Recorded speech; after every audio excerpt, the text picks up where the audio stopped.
from the moment that we're born, we're not given our identity. We have our true identity, but it's taken away from us, again, through mind and through wrong identity. And what we're taught is to listen to adults, to listen to authority figures.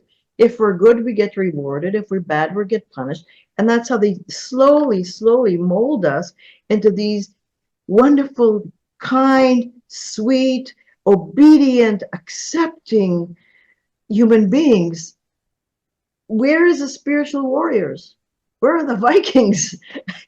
And sure, they killed people, but they had balls, And today it's like everyone's like most people are spiritual wimps today from the education, and spirituality makes it worse.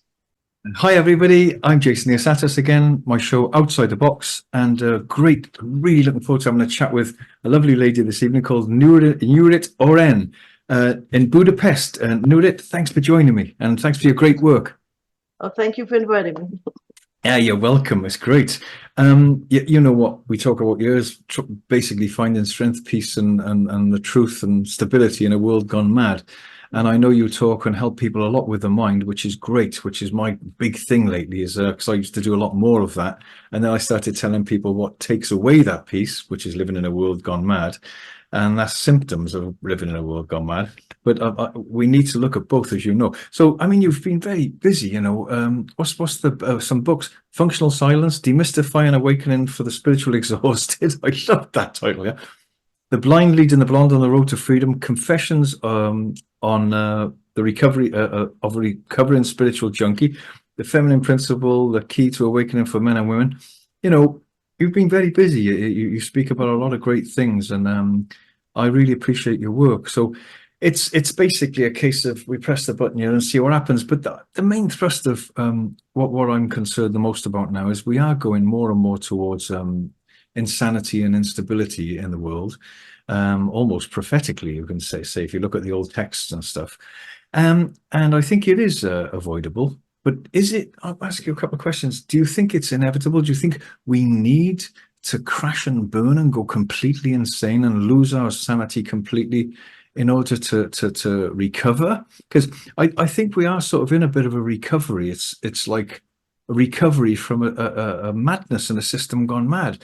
And most people don't want to talk about their noise and their chattering mind madness, Nurit, because they don't like to admit or tell people that they're struggling and they feel vulnerable, and that the system's designed around that. In other words, there's a great thing inside people it's like I would call it a brilliant apparatus to keep people being strong, to keep people suffer, to endure suffering, pain, and boredom and anxiety. But that's not serving us, because if we hide those feelings, then we're not confronting them and having help to get over them. So no one wants to say, I need help, I'm going mad, I'm secretly going crazy, I can't find the stillness of mind, and that keep perpetuating it, doesn't it? It's just crazy, But anyway, on that note, let's speak to people about an empty mind and the great treasure which that is, which I'm very lucky to have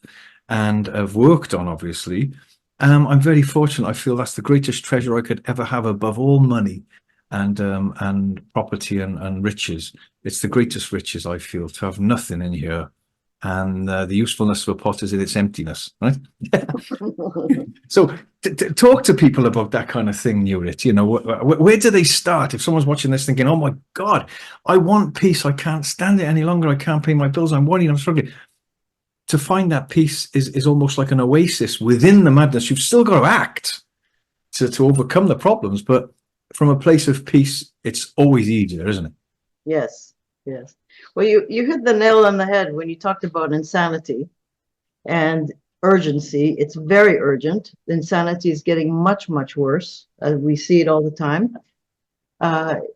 The problem is we have the definition of insanity, which is doing the same thing over and over and expecting different results. Well, we've changed that. We say the definition of insanity is doing the same thing over and over with the same level of consciousness and expecting different results. And that's why we're in this mess. The mind has taken over. People are, even spiritual people are actually, believe it or not, they're the most affected by the whole elite, cabal, whatever you want to call it, all the mind control, the taking away our freedom and all that. Unfortunately, everyone talks about how they've affected medicine, they've affected education, they've affected politics, they've affected government, they've affected the media, every walk of life they've affected. But what people fail to realize is that they've even affected spirituality.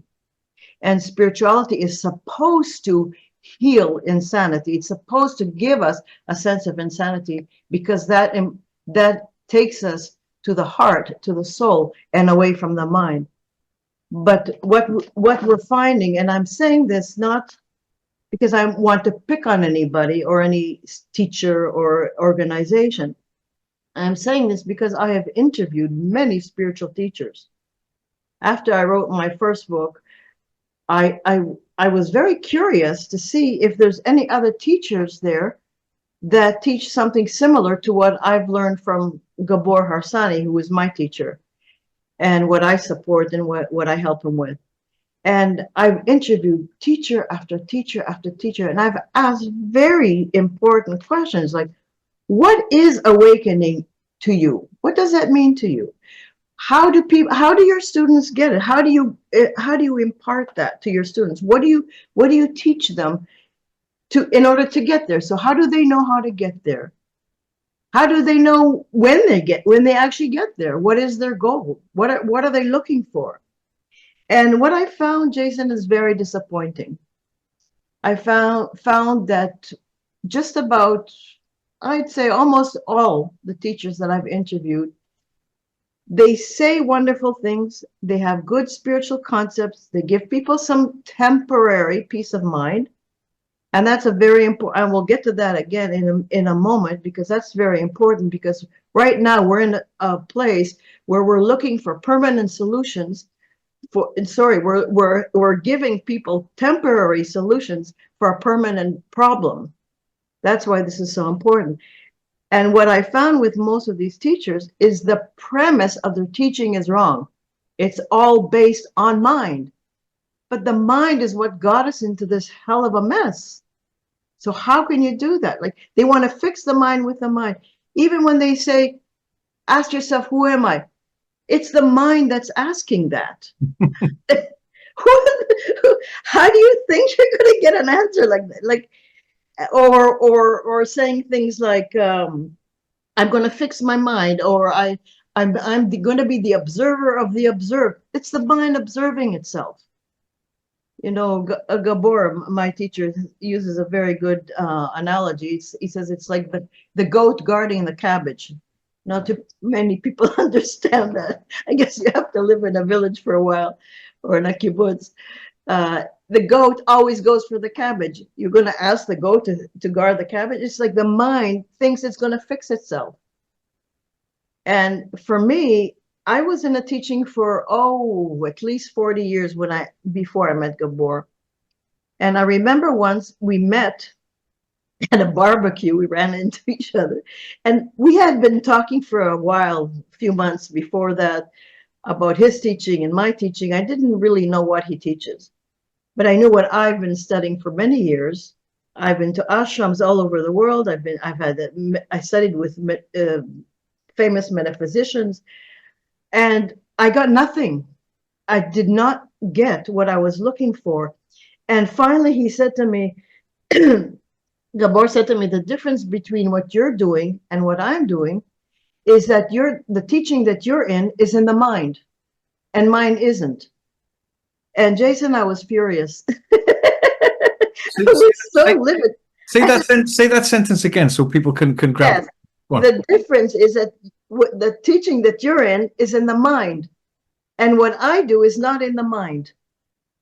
And I was furious because for years I thought that I was transcending the mind, because I was reciting poetry and I was reciting affirmations and all kinds of spiritual statements, beautiful statements. that talked about going beyond the mind, but it was my mind that was attempting to go beyond the mind, and that can't happen. And until people start to see that there is something else that we need to engage, not the mind. The mind is not going to fix itself. It's not going to fix us. It's certainly not going to fix the world. The world is drowning because of too much mind. Everything is like that right now. And it's really sad. It's very, very sad. I mean, even way back in Jesus' time, he said, seek ye first the kingdom of God, and all else shall be added unto you. And the kingdom of God is within. So where does mind fit in? It doesn't say examine your thoughts first, your emotions, and work on yourself, and use the observer and the observed, and ask who am I. It doesn't say that. It says to go within. But what do the teachers teach these days? I was told to go within from day one in India, way back in India. But what is that? What does that mean? When I look inside my clothes, what does that mean? For most people that I've talked to, they understand it to be examine your emotions, examine your thoughts, because emotions and thoughts are not physical, they're not tangible. So they think that's what I should look at. And then you've got famous teachers who are saying, oh, you have to renounce the thought that you're the body. You stop identifying with the body. That's a con job of the mind saying that. Nobody thinks they're the body. They only use the body to feel good, to look good. Who identifies with the body? Everyone's identifying with the mind, not with the body. So that's what we need to do now, is find the new foundation, the new platform, the new premise. The premise of all spirituality today, I shouldn't say all because I know most of it, but there might be a crack here or there. But the premise of most spirituality today is on the wrong footing. It's wrong. It's based on mind instead of being based on the one thing that will allow us to access consciousness. And where do we find consciousness? In the body. The body that all the spiritual teachers poo-poo so much, that's where consciousness resides. Doctors don't even know how it works. How does it happen? How does it happen that the lungs do their lunging and the heart does its hearting and the blood flows and another person is born out of us? And how does that happen? We don't do it. We didn't create ourselves. So there's something in the body that is a replica of the universe. And if we tap into that by feeling the body, by going deep into the body, not the mind, not the emotions, not the spiritual concepts, then we can find consciousness. And that's the premise of the work that we do. And that's our starting point. That's the context of our life. And we live from that. And therefore, it's not temporary. It's not a temporary solution. The peace that we get is not fleeting. Once we develop the skills that we learn, then we can access it anytime, whether we live in the world, whether we live in the farm, or we live in the Himalayas, it doesn't matter. No matter what our occupation, we can access it. No matter what mood we're in, we can access it. It's not about being happy or being sad. It's about reaching that consciousness within us and being that, because that's our true home. That's kind of it in a nutshell. No, well said, Nurit. I love it. I love it. I love it. And of course, I'll add my little bit to that. Of course, I will. Can I not? Come on, you know what I mean. That's what we're going to. Hey, come on. Not that I'm this guy who knows about all these things. I'm just a guy in this spacesuit that's not even solid. I mean, come on. But it's an amazing thing, and I just made some notes while you're not. All I'll do is be saying about what you said, I suppose, and just putting another angle on it. Is that? But yeah, I love what you said about the gurus and stuff, because I've had quite a few people who have helped me tremendously. There's sort of a tendency to put people on a pedestal if you're not careful, and often they can disappoint you, because let's remember there's still people who can stub their toe. There's still people who can have pains in the chest or or maybe one very lovely lady said to me once. She said, "Look," she said, "don't put anyone on a pedestal because you can be enlightened one day and wake up an asshole the next." And I quite like that, And it was very basic but very nice. And I remember I used to Mutyananda. That you one of the people you were looking at, wasn't it? Mutyananda? Yes. Now, was that the younger one or the one that was? Do you remember Rudy in New York Yes. way back? I met Rudy. I prepared his room for him, but by then he was no longer Rudy. He had another name. Wow. So Rudy, the bald, plump man, he had an ashram in New York. Yeah, right. People Yeah. Ram Dass used to go there and all Yeah. this. Yes. Yeah. I looked at Rudy many years ago, and I looked at all his work and I followed him. I was very interested. He's the man that used to touch people and they used to fall down, right? Yeah. Yeah. As a matter of interest, did he ever touch you when you fell down? Oh, yeah. I've had all those experiences. Yeah. Everything from Kundalini awakening to Yeah. touching forehead, peacock feather banging on my head, Yeah. Yeah. charge of energy running up my spine.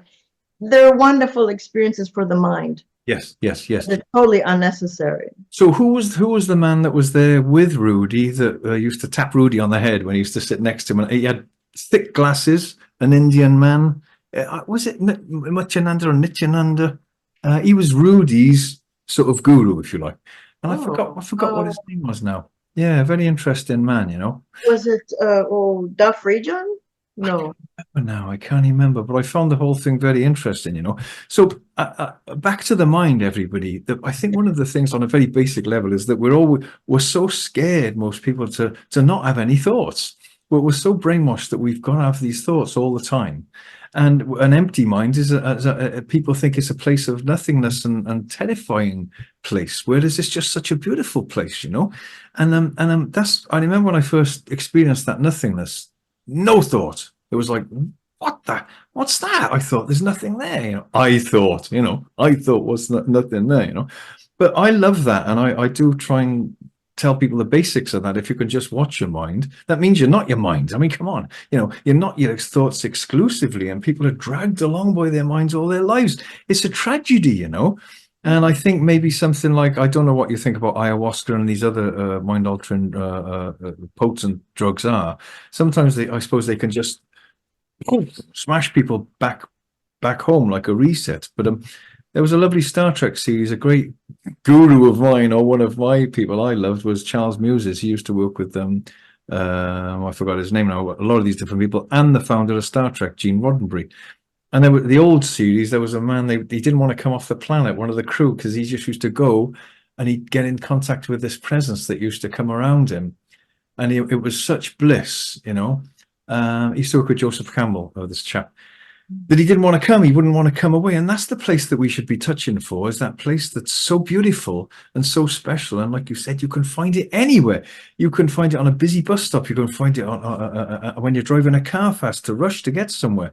And it's access. This is, I think, what is the biggest important thing now, is people finding or remembering or getting help from people like yourself to access that place again within themselves, which is always there.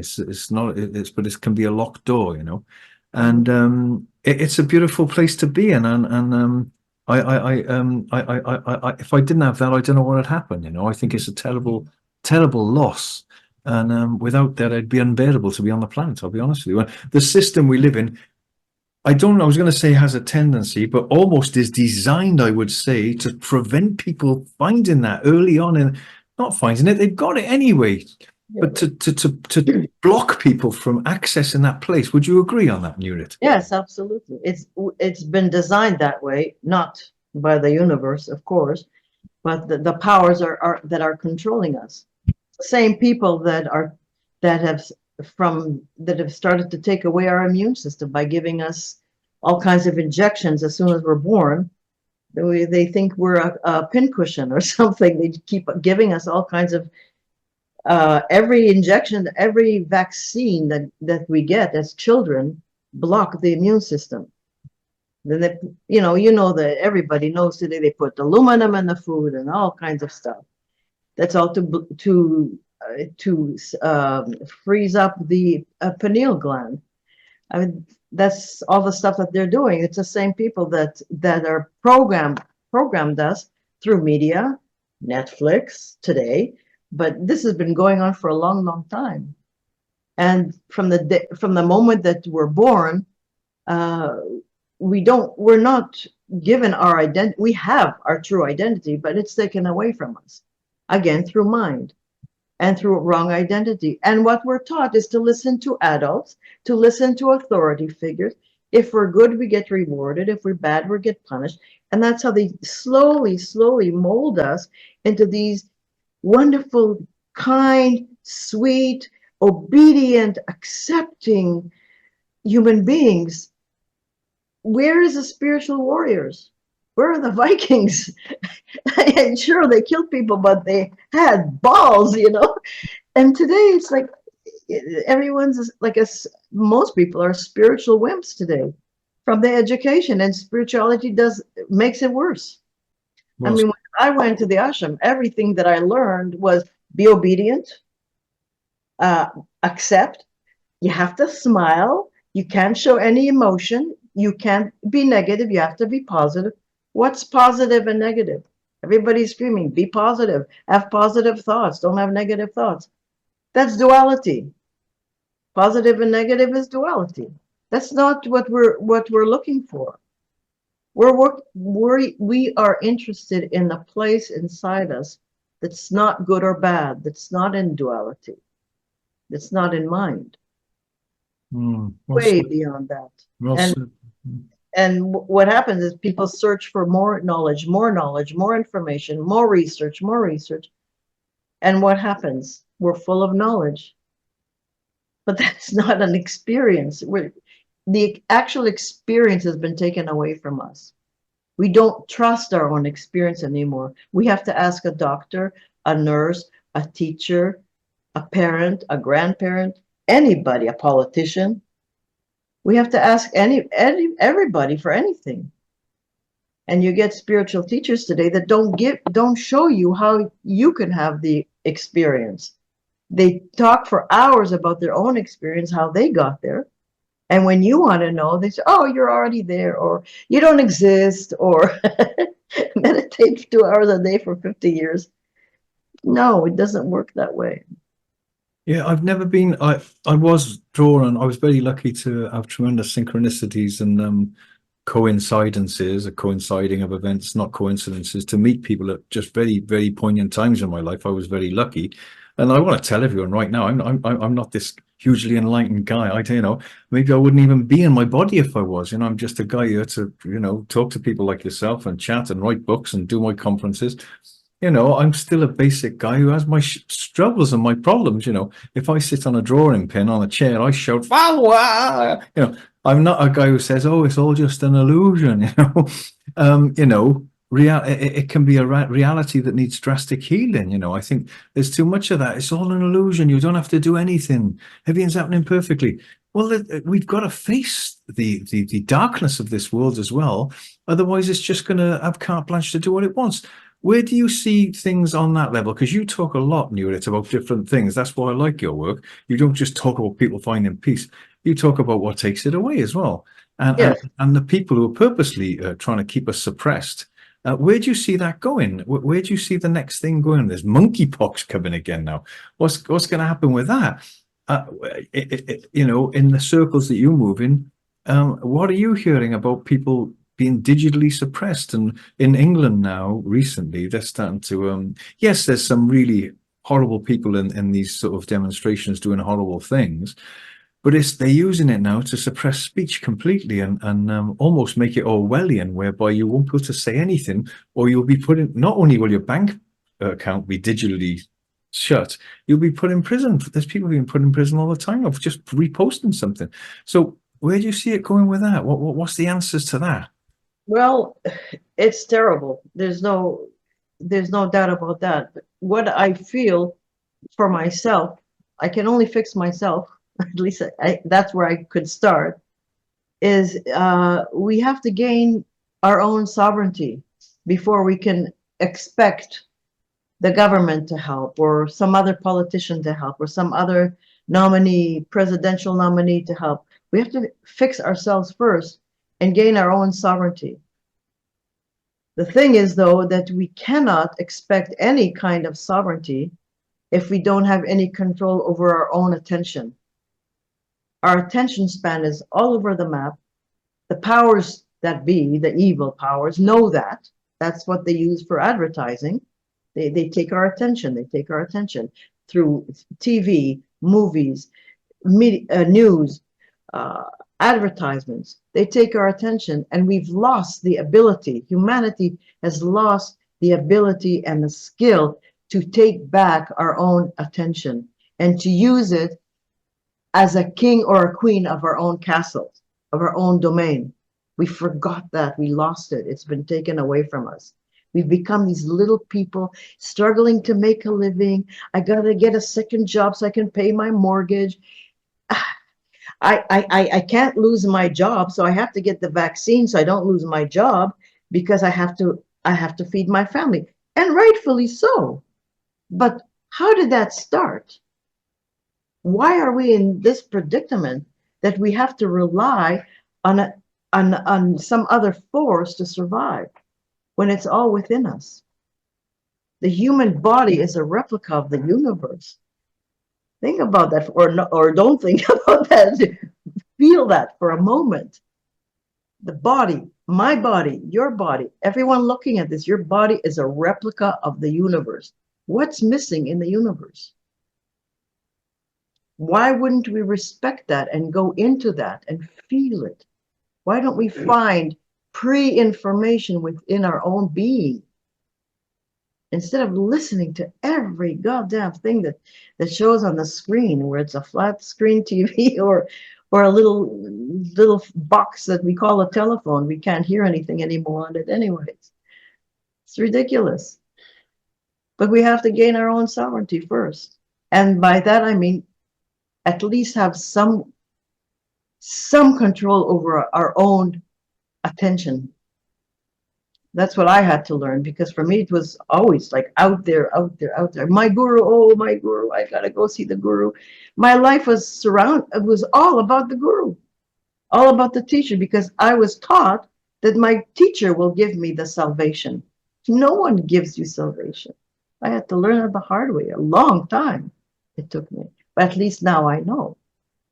At least now I know that I can go into my body and feel my own sovereignty. I can feel my own being. And nothing can replace that. And that takes care of fear.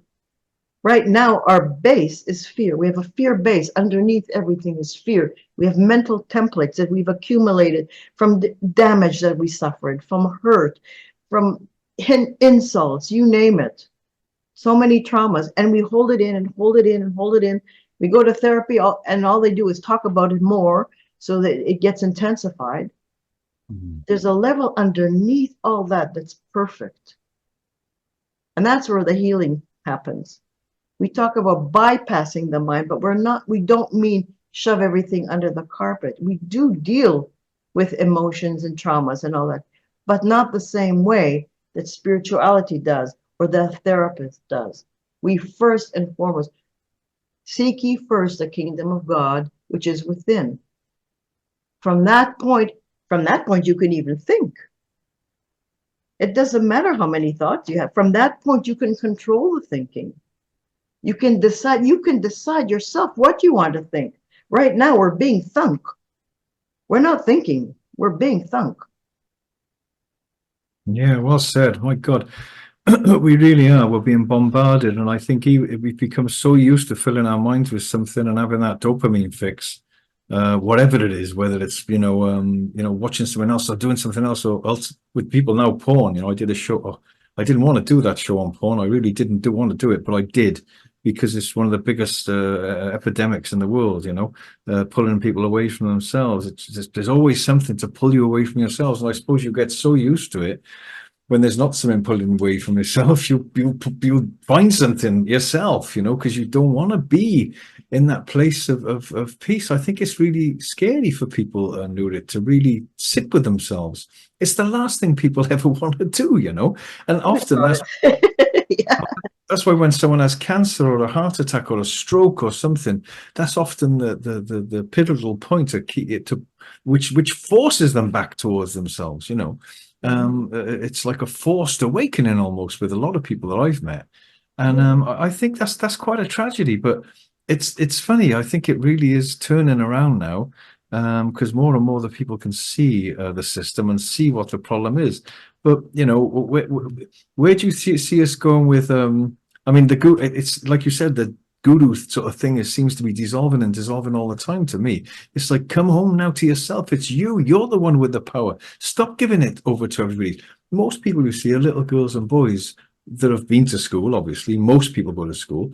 And if they have, they're still wounded. They're still broken spirits. They've handed their power over to that higher teacher, that one to be scared of, that one that's going to, like you said, punish or reward them, and then you get an employer, then you get a politician, then you get a this or that or this or guru. So we seem to be always looking outside ourselves for that which is right under our noses, you know. Ram Dass said about it, didn't he, with the musk deer, always out there looking for the smell that's coming from itself. You know, it's a plumbing tragedy, you know. But just stop, keep stopping, and keep pulling yourself back towards yourself, and just self-remembering. It's been called by Ouspensky and Gurdjieff and those people. You That's know, right. That's just right. keep pulling yourself back, keep remembering to remember to remember. You know, it's like quick, stop it. No, oh, I'm doing it again. Oh, I'm doing it again. But I think maybe we've had to come this far. Now, I'm not one of those people that says we need pain to grow, because that's the gurus used to hit you with a stick, didn't they? I'm not one of those people, you know. Yeah, pain can help, you know, but haven't we learned enough about pain and suffering as humanity? You know, where do you see it all going? What do you think is going to happen? Do you think there's going to be a tremendous Armageddon? Do you think there's going to be peace? Do you think Trump? Do you think this? Do you think where do you see all this political sort of pantomime going? Well, where the political pantomime is very hard to say where it's going, because everybody's lying. Even the good guys. And they're lying rightfully so, because they have to engender some kind of fear in people to wake up, because the masses don't see any of this, what we're talking about. They have no idea. Recently I saw on Facebook some of the people that I've interviewed, even very spiritual people that I grew up with in India. Like, oh, let's vote Kamala, support Kamala. It's a woman and she's black. We've got to support Kamala. And I said, what? Like, you know what I mean? These are spiritual people. So I don't know. They somehow humanity has to be shaken, because humanity shock is what wakes people up. Now, I'm not saying that everybody has to be shocked, because there are ways to superimpose a shock on you. These are some of the techniques that Gabor teaches, to shock yourself so that the universe doesn't have to kick you on the ass so bad that you may or may not wake up. Sometimes the shocks are so bad that you don't wake up. I've had shocks that didn't wake me up, and I have shocks that did. But the point is that it's not enough just to have a shock.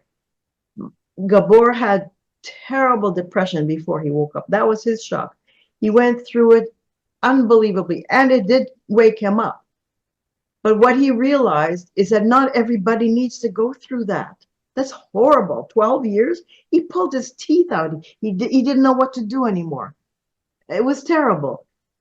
And so he realized that this isn't the way to go. Or I heard another one that woke up because a truck ran into him, and he was in the hospital for many years, and everything got rearranged, and somehow but people don't, you're right. We don't have to have, yes, shock will wake you up, but there are skills and tools techniques that you can learn to do that for yourself. And that's what he teaches people in his courses, because there's no way. And that's why he developed that.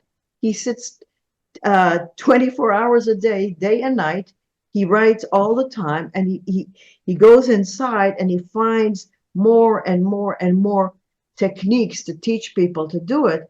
And especially since we came to Hungary, the Hungarian language is very ancient, and many words in the Hungarian language contain clues of how to get back home. They actually have the word, like vadyon, for example, is being, it's also wealth. It's value. There's so many words like that.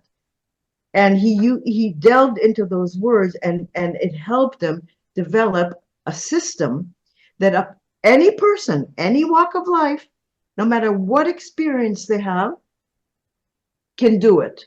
It helps if you're spiritually exhausted, because otherwise your mind if the mind is addicted to the search, it's really bad. And that's what happened. It happened to me.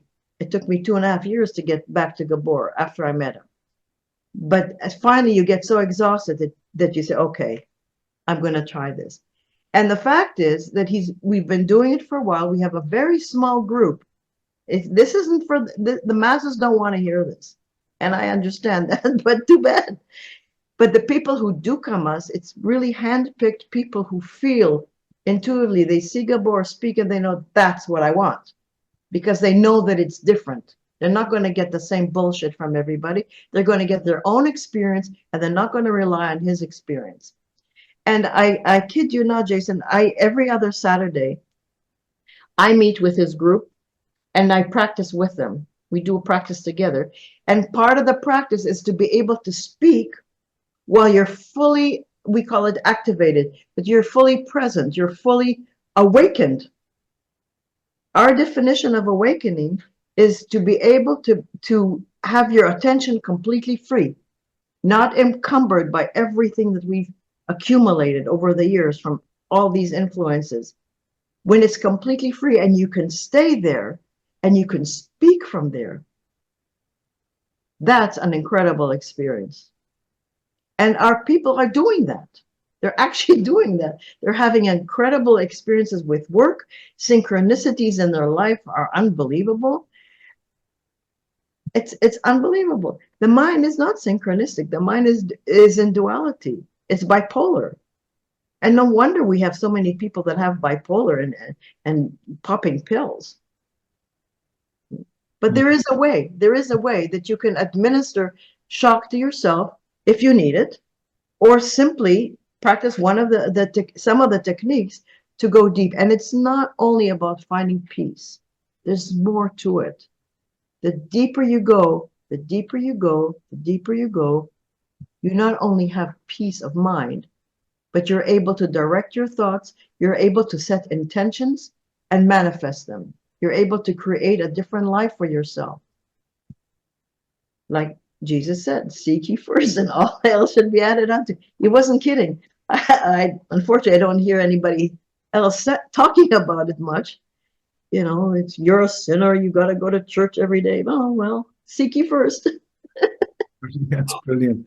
Yeah, I'm finding that a lot more now. People are becoming more and more honest, and like I've got a shop, and it's like a bit of a sort of it's a bit of it's like a wormhole of the universe. People come there to talk, you know, about how they feel quite often, and on many different levels as well, of course. But we're finding that there's tremendous synchronicities take place there when people are open to possibilities, and especially when they've come to a place where they say, I can't stand it anymore often, you know, when someone comes in the shop and says, I can't, literally, they confide in me, I can't stand it anymore. I just can't stand it anymore. Almost, I know it's a bit of a thing. I shouldn't say it really, but it's a bit of a joke. I say, look, I said, that's a really special place to be, actually. Yeah. You know, and that is a real doorway. And of course, then I say the obvious thing, which is that's a natural symptom from a healthy spirit, body, and mind that's in a system that's driving it mad. So that's an inevitable feeling that everybody really has, but no one talks about it. So they mask it very well, and of course, that's what keeps the thing going. You know, when I used to do conferences about child sex trafficking and the satanic abuse of children. A happy little subject, and people used to say, "I can't face that. I'm not coming to listen to that." I don't believe. That's what gives it carte blanche to carry on. So, and until I think we can all just admit that we've been dislocated, literally dislocated from ourselves from a very young age in school, and that's the start of the healing, is to say, I'm dislocated. I've become broken. My spirit has been compromised, and I want to get it back. Now, ideally, you wouldn't have a system that does that in the first place to you, but maybe it's a cycle you've got to go through. But I think it's very exciting now that so many people now are dissatisfied, and that dissatisfaction is what almost brings them back towards where they want to be. I think that's very exciting, because even people I know now who are achieving things and stuff, I think there's like a spiritual smelling salts in the air, Nurit, where more and more people are saying, it's not enough for me. Whatever I do is not enough. It's not fulfilling me. Yeah. And that's very exciting, because I think maybe the frequency is changing in the universe, and it's like, well, it's time to come home, everybody. It's like you roll a scroll up, perhaps it's time to roll the scroll back up, and we're coming back home, and that's very exciting. But it's very scary for people, and it's very. But I've always wanted to find somewhere better. I've never felt like at home anywhere. Someone says, do you feel at home where you live in Tottenham? It's like, well, I do a bit, but my home is right in this spiritual thing. It's like, that's where I feel home.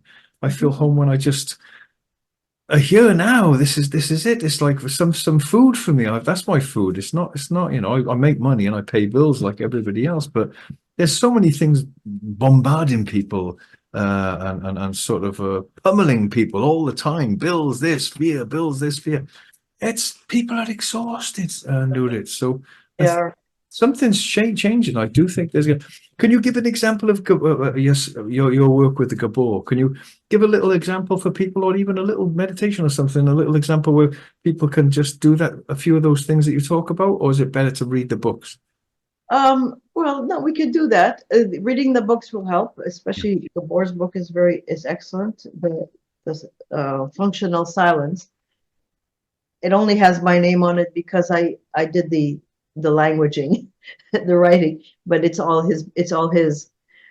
Gabor's. Yeah, I could say I can only talk from my own experience. Like I said before, I was when Gabor said to me that what my teaching was in before was all in mind. It's absolutely true, and I wasn't able to see that because I was in the mind. The mind can't see itself. That's why when people say, "Oh, I'm observing," yeah, you're observing with the mind. You can't observe the mind with the mind. It just doesn't work. But that's how I used to be. So that's why I was so upset when he said that to me, because it hit. I knew it was true, and I didn't like it. But when we finally got together, I asked him, and I still didn't know what he does. But we dated, and we started dating, and I knew that he was special, even though I kept running away from him for kinds of excuses. I met him in 2007.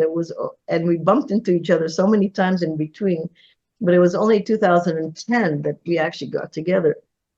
And the way that happened is, I always knew that there's something special about him. I just didn't know what it was. I was addicted to the search. So something inside felt that he was the end of the line. Once I get there, this is it. There's no need for searching, and I didn't like that. I found fault with him. I said, "Oh, this guy wears sandal with socks. Are you kidding me? That's I was a fashionista back then, I said, oh, no. Sandals and socks. Yeah, there's something about it that's irritating. I don't know what it is. Yeah, go on. He wore the same shirt twice for 2 dates in a row. Doesn't this guy have clothes? He takes the bus. Doesn't he have a car? I mean, like, it was garbage what I was. It just came up because I didn't know what to say. But there was this judgment. I kept judging him and pushing him away. But I always knew that there's something special in spite of that, because I've never met anyone who, never tried to impress me. There was no ego. I was the one yammering away about, I found this, and I studied with this teacher, and I studied with that teacher. I had so much spiritual arrogance, you wouldn't believe, or you would. But he didn't have that. And that was very intriguing. I've never met anybody, even including teachers, that didn't have the spiritual ego. And he was an incredible listener. Like, I didn't know what was happening. I didn't even know to say that he's a good listener. All I knew is when I could say anything to him, even the first time I met him, and it was like talking into empty space, just a loving, nurturing space. And I didn't know what that was. All I knew was that this feels so good. But I kept judging him and judging him because I was scared of that experience. So finally, one day I said, I just I have to call him. I have to see him. And I don't know why. It took me 3 weeks to actually make the call because I was fighting it so much.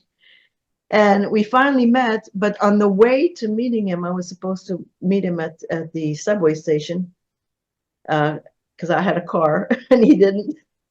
And on the way, I just stopped the car at the parking lot on halfway there, and I realized that the only reason I'm not with him is because I'm judging him. There's too much thinking going on. So I stopped the car, and for 10 minutes, I just sat there, and I made a full commitment to myself to when I meet him, no thinking, no thought, no matter what he says, no matter what he does, no thought, just feeling. I'm just going to feel and feel and feel. And I kept sitting there and kept feeling and feeling and feeling. I said, no thinking, no thinking, nothing, just feeling. And I took that with me. And that was the most important decision I've ever made in my life.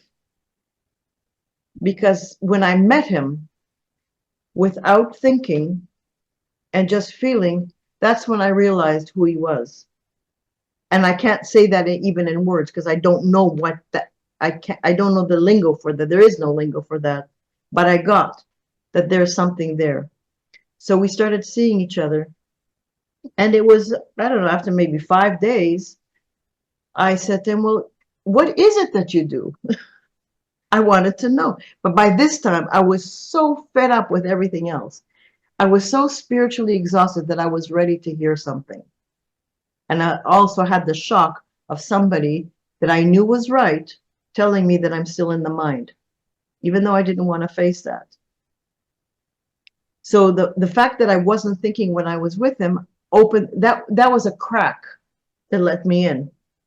Without that, if you just, and I see that around Gabor all the time, people come with all kinds of agendas and thoughts, and they try to tell them, oh, you should see this video. They don't get it. They don't recognize it. If they're able to stop for a few seconds even, then they can see what's there. So then I asked him this day, what is it that you do? Can you show me? So he said, okay. He said, he gave me a very, actually, I don't think he even gave me an explanation. There was no explanation. He said, feel your hand. You could do it with me if you want. Right now, anybody watching this can do it. Or both. You can feel both hands. Just feel the physicality of it. Not the thought about the hand, not imagining the hand, nothing but the actual physicality, the physical sensation of what the hand feels like from inside. And you just stay there. You just go, okay, what's next? That's the mind kicked in. But without mind, just feel it. You don't compare it to anything. Oh, it's not, oh, it's like that meditation that I did 10 years. No, it's just fresh. No past, no history, no thought, no comparison. The mind has to compare. So as soon as you feel that you're comparing, you're back in the mind. You're not in the hands. The mind can't enter the body. That's the secret. If you're in the body and actually feeling the physicality of the body, you can't be in your mind. And if you get impatient and want to stop this or want the next thing, the mind kicked in. If you're comparing it, the mind kicked in. So as I'm talking to you right now, I'm feeling my hand. I haven't left it. I can still talk. I can wash the dishes. I can iron. I can go outside and do anything. I'm still feeling my hand. So by feeling the hand, I'm borrowing the pattern of the universe. And that opens the door to home, to being. But sometimes you have to keep holding it and feeling it until the door opens. Because we don't open the door, we just feel. We just show up and feel it. And we can smile at the hands. You can smile at them. You don't even have to go like this. You could just feel your smile entering the hands. We can make the hands shine. But we feel the aliveness. Feel the aliveness.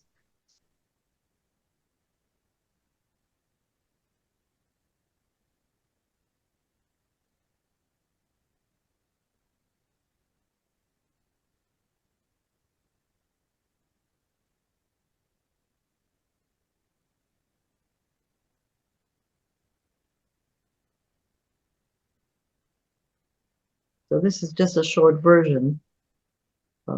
Gabor does a whole 15-minute practice of this on his Conscious TV video that you can find, or on our website. There's also a video called Functional Silence. It's a video.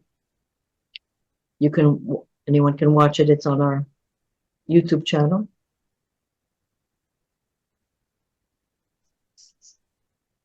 And what happened to me, I was so ripe. I was so ready. I was so spiritually exhausted. I would have done anything at that point. So the simplicity of this didn't bother me. A lot of people are like, come on, feel your hand. Well, how are you talking about? It's too simple for most minds. They want excitement. They want kundalinis and flashing lights. Doesn't happen. That's just excitement of the mind to tantalize us even more into thinking that we're spiritual. And boy, does that ever do a number on your spiritual ego? You just feel, no thought, just feel.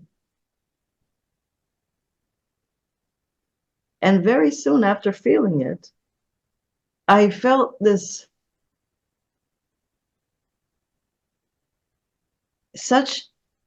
it's not even the word intense isn't right. It's the most empty kind of space that I've ever experienced, the most peaceful.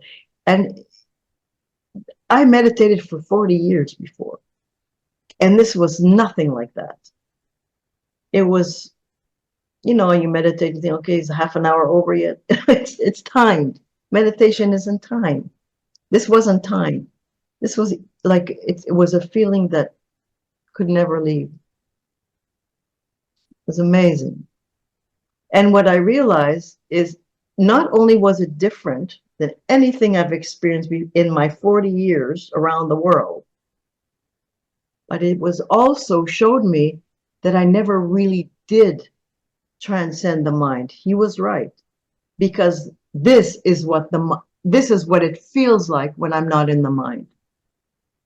What I had before wasn't like this, and I couldn't have felt this before because I was in my mind trying to transcend my mind. Good luck with that. Doesn't work. I know many people try to do that, as I have. I'm here to tell you, you might get peace of mind, a peaceful state of mind, but that's still in the mind. There's so much more to go for. There's so much more. This is a preliminary, and it's kind of like a test to see if people are willing to be this simple and not run away. And a lot of people run away. Oh, feel my hand. Come on.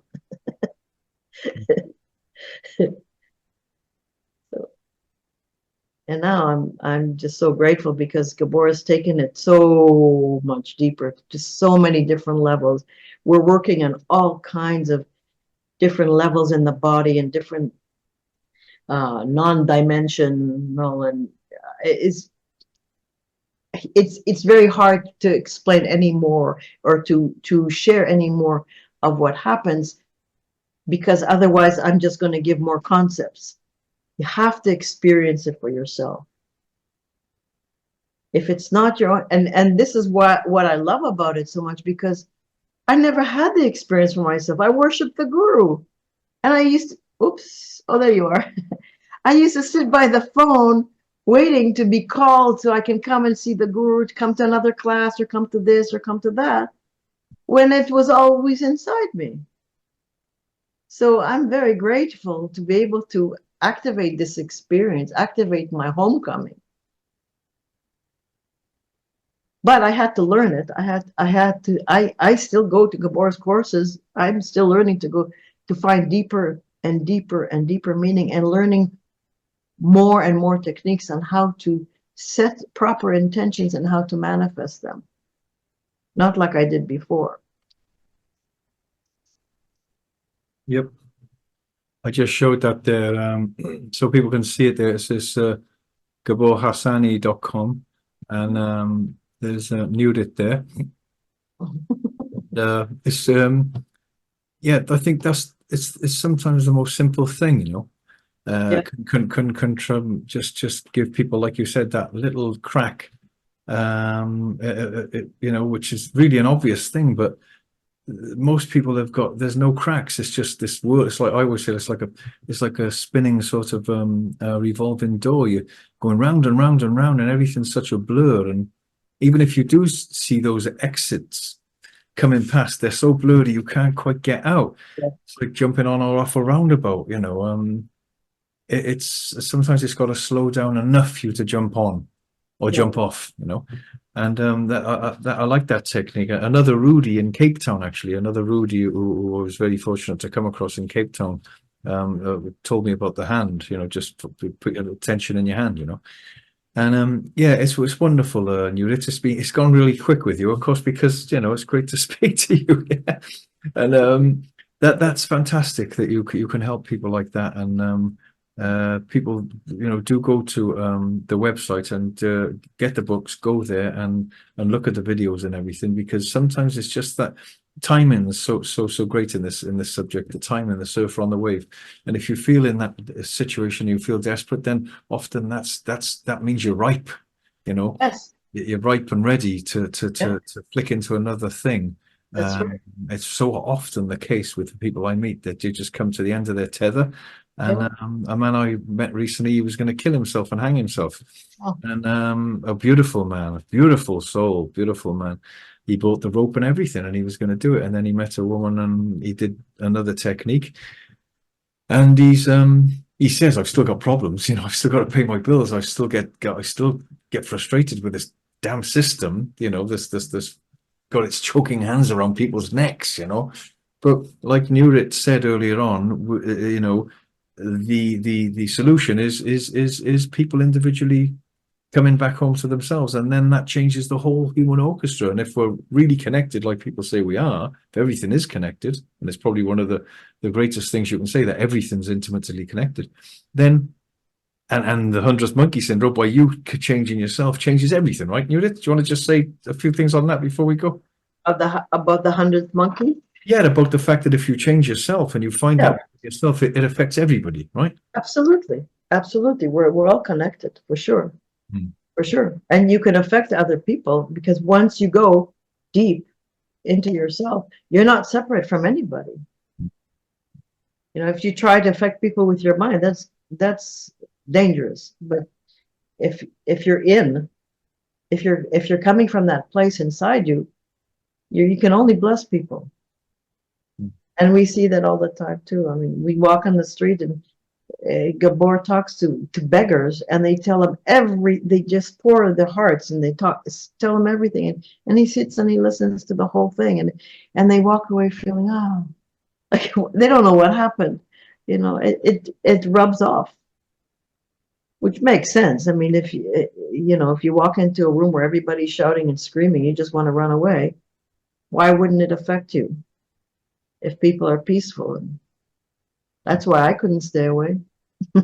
Beautiful. Even though you wore sandals with socks, I kept coming back. Well, it's nectar, isn't it? It's like the food that we're all starving to death through a lack of. I mean, most people are doing everything opposite to what they should be doing to coming back home. It's all grabbing out there all the time. It's like, God, until they lie exhausted in bed and just fall asleep, you know, with exhaustion. But yeah, it's a nectar and a food that we all need to come back home and find. And the urgency is now to do that. So, Nurit, it's been great speaking to you, you know, and I'll put your link underneath the show to the books and to the websites, and I urge people to come and find you and speak to you. And well done for being you, and thank you for all the people that you've touched. And it's very important work you're doing, and you're affecting people who haven't been born yet by doing that. That's for sure. Thank you, and you're doing the same too. Your posts are wonderful. I watch them, and what you the interviews that you do are wonderful, and your artwork is magnificent. Thank you, Nurit. I Thank grew up, my father was a sculptor. I grew up with art throughout my life, and your work is fabulous. I love it. you, Nurit. Thank you. Thank you so much. I appreciate that. Those kind words. Thank you very much. So, Nurit Oren, thank you so much again. And I'll put the link onto the show, and we'll speak again sometime, I'm sure. And well done for being you, and thank you for everything. Thank you so much. Well, there she goes. Thank you, Nurit. There she goes. What an amazing lady. Wow. And it's lovely to speak to people like that. And Gabor also, Gabor and Nurit Hassani. Go there, and you can see their website there. I'll put it underneath the show anyway. All right. It's under Gabor Hassani, sorry, .com. Gabor. All right. Yeah. Well, what more can I say than that, really, other than what an urgency to come back home to ourselves. And as I said, most people, I won't say too much, but most people, it's almost the last thing people will admit. It's got a bit dark in here. My light's gone off over there, but it's people are so brave, you know. We've got so much courage to keep going when we're exhausted, so much courage to keep going when we can barely stand it any longer. As I said earlier, that tremendous capacity inside each person, which is placed there by the universe or by nature or by the miracle of being a human being, it's in every human being, right? And you know, you can punish someone, you can make them wait for things, you can force them to have suffering and pain, but there's that tremendous capacity to endure all that inside people, which is placed there. To make people brave and courageous to keep going. But unfortunately, people don't talk about how they feel, you know. I mean, suicides, so many people have told me that they want to commit suicide, you know.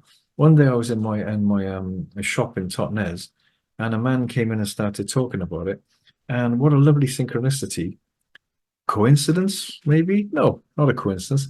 A coincidence, a coinciding of events.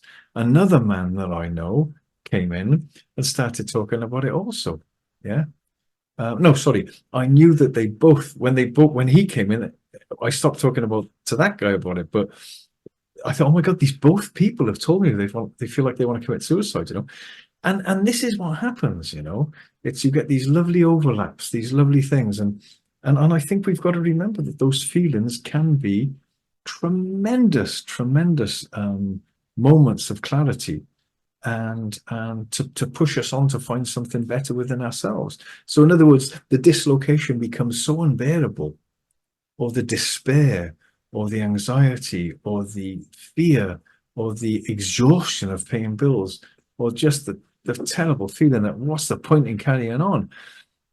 That sometimes reaches that point, and that point can be very powerful if we use that right. It's almost like a bungee jump. It's almost like the elastic is stretched so much it's almost snapping that connection to yourself, and then it goes bang, and can come back. But often you've got to be told you've got cancer, or that you have a heart attack or something, or you have a near-death experience, or you get run over by a bus, you know, and or you have your legs chopped off or something, and then suddenly that brings you back home towards yourself, which was there all the time.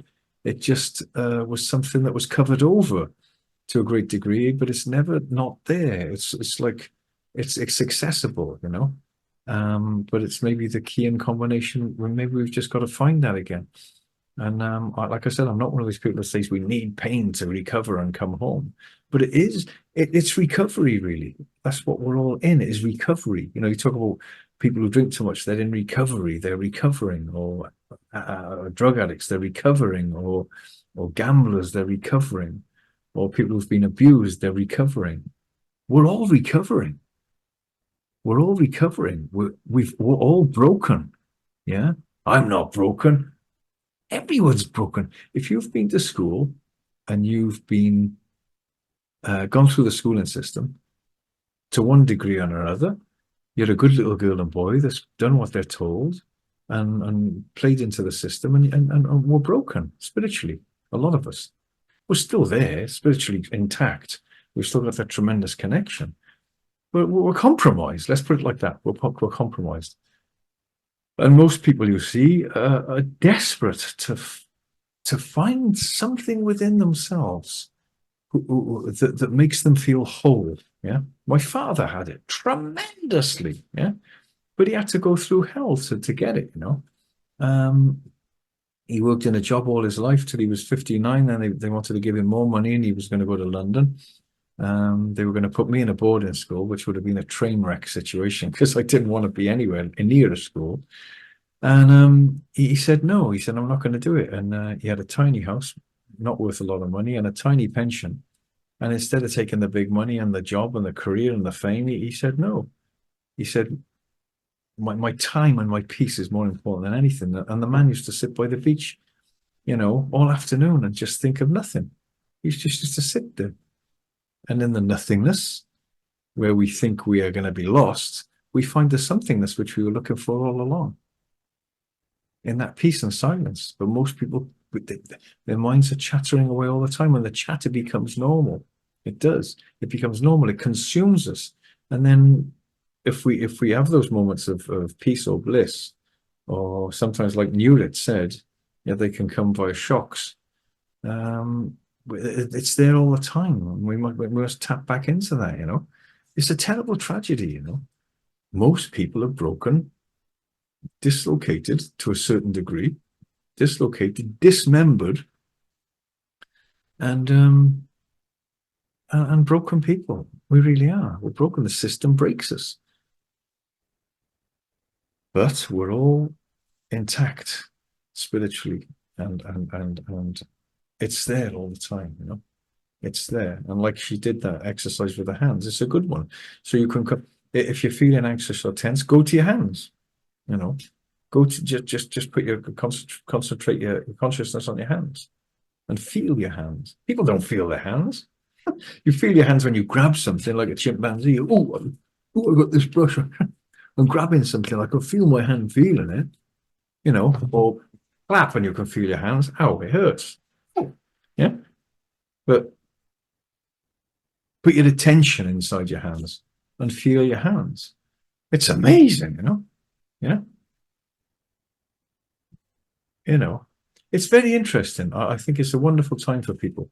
And as the world goes to hell in a handbasket and the threat of nuclear Armageddon, more monkeypox, digital slavery, and more punish from government to take away your freedom of speech and shut you up and put you in prison if you dare have the temerity to talk about them in particular or anything they're doing, to perpetuate their madness and slavery and chaos. Then they'll shut you up by putting you in prison, and then the other people will be terrified to speak out against the government. Then it's Orwellian. It's George Orwell, 1984. We're here, guys. We're here. We're on the precipice of it becoming worse. And as we said with Nurit, one of the greatest solutions is people finding that strength within themselves.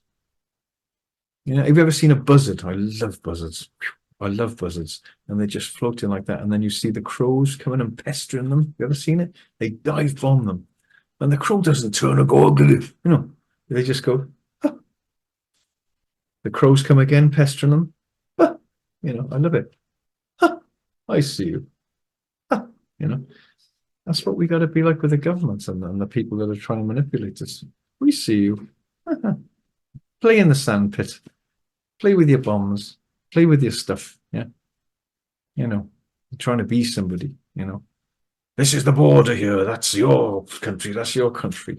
There's no such thing as borders. What the hell's going on? There's no borders from space. You're different to us. We'll kill you. You were this, we're that. We're Jews, we're this, we're that. It's like crazy, you know. Unbelievable, you know. People hanging on to their identities. Now, sure, you've got to be somebody. You come to my shop to visit me in Totnes in Devon. There's about 10-inch letters that say Jason Liasatos, you know. Google me, you'll see. Jason Liasatos, me, it's me. I'm the guy who does the painting inside here, all these paintings, yeah. But that's not really me, yeah. Who are you then, Jason? Well, I'm not Jason Liasatos. That's just what someone called me, you know. You know, we're much more than that. It's just a sticky patch they put on you with your name. Let go of that. I'm Greek, I'm half English. Well, maybe I am. You look at my DNA. I've got brown eyes. I've got long hair. Yeah? Got big hands. Ooh, ooh. Yeah? Let it go, man. Go inside. Go within. Tap back into that thing, which has got very little to do with who you look like or what you are. If there was no such thing as reflections and mirrors, I've often said, it's a strange sort of thing I think about, I've often said that it'd probably be just a much more peaceful place to be on Earth. If no one knew what anyone else looked like, or, you know, you could go, ooh, oh, look, my hands are browner than yours, yeah? Or, you know, let's get over it. Let's get over these identities and tap back into that magnificence within ourselves and our abilities to shapeshift and change reality. Yes, we're great shamans, we're magicians, we're magi's that can change and shift things. And if we all put our minds together to change and shift to a better world and a better frequency and a better reality for human beings, it'll change real quick, you know, it really will. And I had the lady, what was her name? Lynn McTaggart, The Power of Eight, you know, putting their minds together to change things, to change reality for people, to heal people. We've got tremendous abilities, but we've been choked off. The choking hands of the system and debt and fear and worry and anxiety chokes that off. It's a tragedy. Got to get back to that, right? Right. Now I'm going to go and have some ice cream, yeah? I drove up to Bideford today, near Bideford, to see a dear friend. And I couldn't see him, you know. It's a shame. I won't say who he is, but he's a real special man. And yeah, I drove back and we got some ice cream. It's like, yeah, I'm gonna have some ice cream. So yeah, tap into that spirituality within yourself, that fantastic nothingness. How do you do that, Jason? Just sit with it. Don't be frightened. Don't run away from yourself. Don't run away from thoughts. Always we're running away from things. Just sit with it. Just like she said, Nurit said, hands. Put your attention into your hands.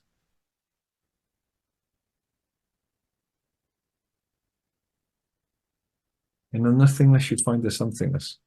It's beautiful. In the emptiness and the no mind. Get out of your mind, yeah? I was out of my mind. Thank God for that, yeah? The last place I want to be is in my mind. Yeah, it's useful. You think and you can do things and you know, you add up. Oh, £2, £3. Yeah. Get out of your mind. It's great. Outside the mind. Whew, what a relief. It's like being beaten up. We beat ourselves to death. Anyway, on that note, I'm going. And one more sip of my tea. And great to speak to Nurit Oren, Nuritoren, Functional Silence. And have a look at her work with Gabor and Gabor and Nurit Harsanyi.com. And I'll be speaking to more people about the mind and doing other shows myself. Go and get my book, jasonliasatos.com. And my book is The Emergency Transformation of Human Beings as the solution to the world's problems. Because it is, the mind is the greatest solution. We put our minds right, we put everything right, okay? Yeah, there it is, over there somewhere. Also go and get the Roots products, therootsbrands.com, and that's the link underneath the show. Get your health right. I'm an affiliate and invest some money in getting products which purify yourself, yeah? It's very, very important. And the lightwave products are having great effects as well. The link is under the show, and go there and look what's happening there. I did a show a couple of shows ago. And what else can I say? I think that's about it. Go to my website, jasonliasatosart.com. And you can have a look at my paintings on there and on my website there. And I've got a gallery in Totnes, Devon. And go to my wife's, there's so many things. Go to my wife's wonderful website, naturalearthecoliving.com. And do send us your details if you're interested in creating new communities where you'll have more time for yourself and your children, and you won't have to work all your life to buy a house. and abundant food, water, and electricity. Sounds too good to be true, right? Well, have a look at the website, naturalearthecoliving.com and naturalearthecoclothing.com, which is my wife's website if you want to buy a piece of clothing which is naturally sourced, organic, and ethically made. Yeah. All right. Apart from that, be kind to yourself, be gentle with yourself, find that great peace within you. It's there all the time. It's there right here now. Yeah. Keep coming back to it. Don't be outside yourself all the time. Keep coming back. Keep coming home all the time. Yeah? Keep coming back to yourself. Okay. There's great peace, and you can be happier than you can think. It's wonderful. Find that peace. Yeah. It's there. That's it. That's me done. I'll see you next time. Lots of love. Bye bye.